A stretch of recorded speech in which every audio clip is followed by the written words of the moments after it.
Ramayan episode 4। Ram और लक्ष्मण ताड़का को मार के विश्वामित्र जी के साथ मिथिलापुर के लिए निकलते हैं। ऋषि विश्वामित्र उन्हें रास्ते में बताते हैं, राम जनक मिथिलापुर के राजाओं की उपाधि है। मिथिलापुर के जो भी राजा होते हैं उनको जनक की उपाधि होती है, जो चिरकाल से चली आ रही है। दूसरे दिन राम और लक्ष्मण नित्य कर्म से जब निवृत्त हुए और प्रणाम करने के लिए विश्वामित्र जी के पास गए, तो वहां उपस्थित आश्रम वासियों ने राम और लक्ष्मण को ज्ञात कराया कि मिथिला में राजा जनक धनुष का आयोजन कर रहे हैं। उस धनुष में देश देशांतर के लोग भाग लेने के लिए आ रहे हैं। रामचंद्र ने गुरु विश्वामित्र जी से पूछा, गुरुदेव, इस धनुष की विशेषता क्या होगी?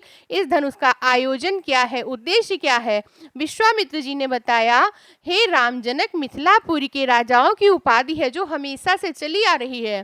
प्राचीन काल में किसी समय देवरात नामक पूर्व पुरुष ने बड़ी निष्ठा और लगन के साथ यज्ञ किया था। इसमें उन्होंने बड़े बड़े देवी देवताओं को भी बुलाया था। देवताओं ने इस यज्ञ से प्रसन्न होकर उन्हें पिनाक नामक धनुष प्रदान कर दिया था। ये धनुष बहुत सुंदर, बहुत भव्य था और बहुत ही शक्तिशाली था। बड़े बड़े बलवान, पराक्रमी तथा शूरवीर प्रत्यंचा चढ़ाना तो दूर, इसे उठा भी नहीं सकते थे।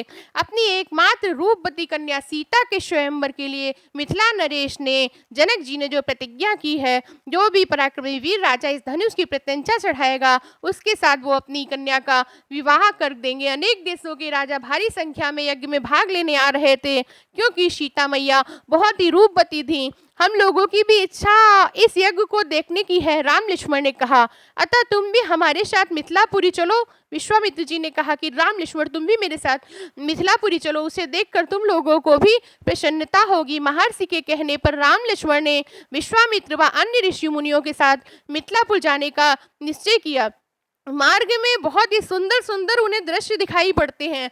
वे एक सोर नदी के तट पर पहुंचते हैं। विश्वामित्र सहित सभी ऋषि मुनियों ने एवं जो भी राजकुमार थे, सरिता के पावन जल से स्नान किया और इसके पश्चात संध्या उपासना आदि से निवृत्त होकर सबने अपने अपने धार्मिक प्रवचन एक दूसरे से कहे। रात ज्यादा हो जाने पर विश्वामित्र जी ने कहा कि आज रात को हम सब यहीं पे विश्राम करेंगे। प्रातःकाल सभी जब सो के उठे नित्य कर्म से और स्नान करके सब निवृत्त हो गए, तो उन्होंने फिर मिथिलापुर के लिए प्रस्थान किया।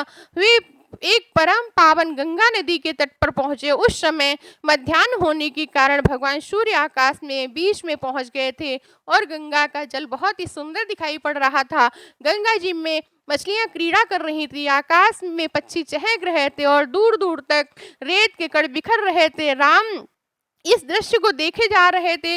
जब विश्वामित्र जी ने देखा कि राम किसी इस दृश्य को बहुत ही अच्छे से देखे जा रहे हैं, बस देखे जा रहे हैं, उन्हें देखकर विश्वामित्र ने पूछा, वत्स, इतने भाव विभोर होकर तुम क्या देख रहे हो? राम ने कहा, गुरुदेव, मैं इस अद्भुत छटा को देख रहा हूँ। इस परम पावन सलीला के दृश्य मात्र से अपूर्ण शांति मिल रही है। गुरुदेव, मैं आपके मुख से सुनना चाहता हूँ कि इस पवित्र गंगा की उत्पत्ति कैसे हुई, गंगा जी पृथ्वी पर कैसे आई? राम का प्रश्न सुनकर विश्वामित्र जी ने जवाब दिया, हे राम, अनेक प्रकार के कष्टों का निवारण करने वाली गंगा की कथा बहुत ही सुंदर है, बहुत ही मनमोहक है और बहुत ही रोचक है। मैं तुम सभी को ये कथा सुनाना चाहता हूँ। विश्वामित्र जी ने कथा सुनाना प्रारंभ कर दिया। हिमालय की अत्यंत रूपवती सर्वगुण संपन्न 2 कन्याएं थीं। इन कन्याओं में एक कन्या का नाम गंगा था और छोटी कन्या का नाम उमा था। गंगा बहुत ही प्रभावशाली, असाधारण दैवी गुणों से संपन्न थी। उसकी इस असाधारण प्रतिभा से प्रभावित होकर देवता लोग विश्व के कल्याण की दृष्टि से गंगा को मांग कर ले गए। पर्वतराज की दूसरी कन्या उमा थी। उमा बहुत ही तपस्विनी थी। उसने कठोर तपस्या करके शिव जी को वर के रूप में प्राप्त किया था। विश्वामित्र के इतना कहने पर भगवान राम ने कहा, भगवान, जब गंगा को देवता लोग सुरलोक ले गए, तो वो पृथ्वी पर कैसे अवतरित हो गई? गंगा को त्रिपथा क्यों कहा गया? राम के इस प्रश्न का उत्तर देते हुए कहा, सुरलोक में विचरण करती हुई गंगा से उमा की भेंट हुई।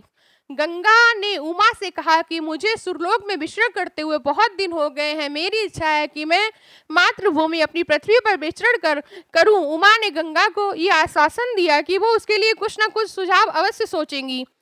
ऋषि विश्वामित्र ने कहा, हे वत्स, राम तुम्हारी ही अयोध्यापुरी में सगर नाम के राजा हुआ करते थे। वे पुत्रहीन थे, मतलब कि उनके कोई भी पुत्र नहीं था। सगर की पटरानी का नाम केसनी था।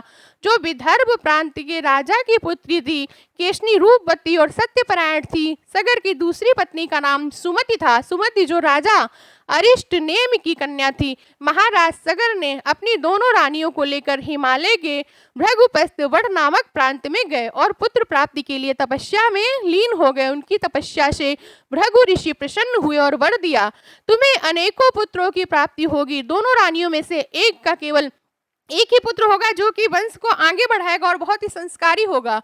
दूसरी को 60,000 पुत्र होंगे। अब दोनों रानियों को ये निश्चित करना है कि किसको एक पुत्र चाहिए, किसको 60,000 पुत्र चाहिए। तो बड़ी रानी ने कहा कि मुझे जो है सिर्फ एक ही पुत्र चाहिए जो कि हमारे कुल को आगे बढ़ाए। दूसरी रानी 60,000 पुत्रों की कामना की। कुछ समय बाद रानी केसनी ने एक पुत्र को जन्म दिया। रानी सुमति के गर्भ से एक तूंबा निकला जिसे फोड़ने से छोटे छोटे 60,000 पुत्र निकले। उन सब का पालन पोषण घी के घड़े में रखकर किया गया। काल चक्र व्यतीत होता गया, धीरे धीरे समय व्यतीत होता गया। सारे पुत्र अब बड़े हो गए। सगर का बड़ा पुत्र समझ जो था वो दुराचारी था। उसे नगर के बालकों को सरयू नदी में फेंककर बड़ा आनंद आता था। इस दुराचारी पुत्र से दुखी होकर सगर ने उसे राज्य से निर्वाचित कर दिया, उसे अपने राज्य से ही निकाल दिया। असमझ के अंशुमान नाम का एक पुत्र था। अंशुमान अत्यंत सदाचारी, बहुत ही सदाचारी, पराक्रमी, संस्कारी था। एक दिन राजा सगर के मन में अश्वमेघ यज्ञ करने का विचार आया तथा जल्दी ही उन्होंने विचार को कार्य रूप में परिणित कर दिया। राम ने विश्वामित्र से कहा, मेरी रुचि अपने पूर्वज सगर की यज्ञ कथा को विस्तार पूर्वक सुनने में हो रही है। गुरुजी, आप मुझे वो कथा पूरी सुनाइए। ऋषि विश्वामित्र ने कहा, बहुत दिनों तक अपने पुत्रों की सूचना न मिलने पर महाराज सगर ने अपने तेजस्वी पुत्र अंशुमान को अपने पुत्रों तथा घोड़े को पता लगाने का आदेश दिया। वीर अंशुमान शास्त्रास्त्रों से सुसज्जित होकर अपनी चाचाओं के द्वारा बनाए गए मार्ग से पाताल की ओर चल पड़ा। मार्ग में मिलने वाले ऋषि मुनियों का उसने यथोचित सम्मान किया और अपने लक्ष्य के विषय में पूछता हुआ उस स्थान तक पहुंच गया जहां पर उसके चाचाओं की भस्मभूति शरीर की राख पड़ी थी और पास ही यज्ञ का घोड़ा चल रहा था। अपने चाचाओं के शरीरों को देखकर उसे बहुत ही दुख हुआ। उसने उनका तर्पण करने के लिए जलाशयों की खोज की, किंतु वहां पे ना ही कोई नदी, जलाशय, तालाब कुछ भी नहीं था। तभी उनकी दृष्टि अपने चाचाओं के मामा गरुड़ पर पड़ी। उन्हें प्रणाम करके अंशुमान ने पूछा, पितामह, मैं अपने चाचाओं का तर्पण करना चाहता हूँ। अगर यहाँ पर कोई भी जल का साधन हो तो कृपा करके मुझे बताइए। गरुड़ जी ने कहा कि किस प्रकार से इंद्र ने घोड़े को चुराकर कपिल मुनि के पास छोड़ दिया था और उसके चाचाओं ने कपिल मुनि के उद्दंड व्यवहार किया था, जिस कारण कपिल मुनि ने उन सबको भस्म कर दिया था। इसके पश्चात गरुड़ ने अंशुमान से कहा कि ये जब अलौकिक शक्ति वाले दिव्य पुरुष के द्वारा भस्म किए गए हैं तथा लौकिक जल से तर्पण करने पर इनका उद्धार हो ही नहीं सकता है। केवल हिमालय की बड़ी पुत्री गंगा के जल से ही तर्पण करने पर इनका उद्धार हो पाएगा। अब तुम घोड़े को लेकर वापस चले जाओ जिससे कि तुम्हारे पितामह का यज्ञ तो पूरा हो जाए। गरुड़ जी की आज्ञानुसार अंशुमान वापस अयोध्या पहुंचे और अपने पिता को सारा वृतांत सुनाया। महाराज सगर ने दुखी मन से यज्ञ पूरा किया।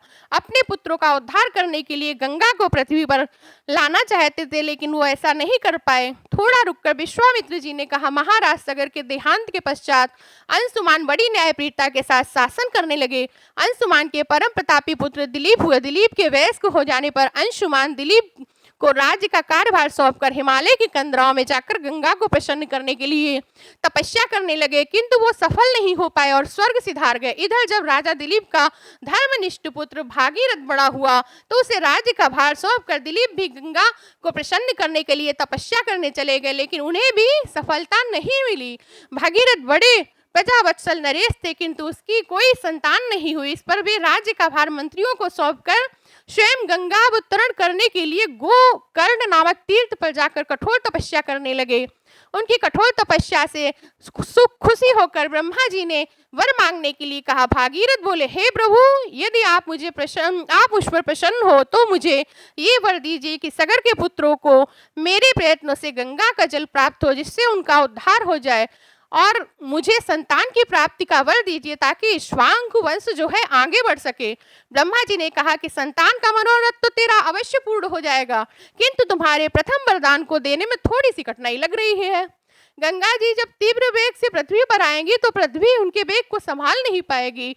गंगा जी के वेग को संभालने की क्षमता सिर्फ एक ही इंसान में है, और वो महादेव हैं। यदि तुम महादेव को प्रसन्न कर लो तो गंगा पृथ्वी पर आएंगी। इतना कहकर ब्रह्मा जी अपने लोक को चले गए। भगीरथ ने साहस फिर भी नहीं छोड़ा। वे 1 वर्ष तक पैर के अंगूठे के सहारे एक पैर से खड़े होकर तपस्या करते रहे। अंत में इस महान भक्ति से प्रसन्न होकर महादेव जी ने भगीरथ को दर्शन दिए और कहा, हे भक्त, हम तेरी मनोकामना पूर्ण करने के लिए गंगा जी को अपने मस्तक पर धारण करेंगे। जब इस चीज की सूचना गंगा जी को मिलती है तो गंगा जी को विवश होकर सुरलोक का त्याग करना पड़ता है। वे उस समय सुरलोक को छोड़ना नहीं चाहती थी, इसलिए वे ये विचार करके कि अपने प्रचंड वेग से शिव जी को बहाकर पाताल लोक ले जाऊंगी, वह भयानक वेग से शिव जी के सिर पर अवतरित हुई। गंगा का यह घमंड महादेव से छुपा भी नहीं था। महादेव जी ने गंगा की तीव्र धाराओं को अपनी जटाओं में उलझा लिया। गंगा अपने सभी प्रयत्नों के बाद भी शिव जी की जटाओं से बाहर न निकल सकी। गंगा जी को इस प्रकार शिव जी की जटाओं में विलीन देखकर भगीरथ ने फिर शिव जी की तपस्या की। इस तपस्या से प्रसन्न होकर भगवान शंकर ने गंगा जी को हिमालय पर्वत पर स्थित बिंदुसर में छोड़ा। छूटते ही गंगा जी 7 धाराओं में बट गईं। तो कैसी लगी आप लोगों को मेरी ये पोस्ट? यदि आपको ये पोस्ट अच्छी लगती है तो प्लीज मेरे चैनल को ज्यादा से ज्यादा सब्सक्राइब करें।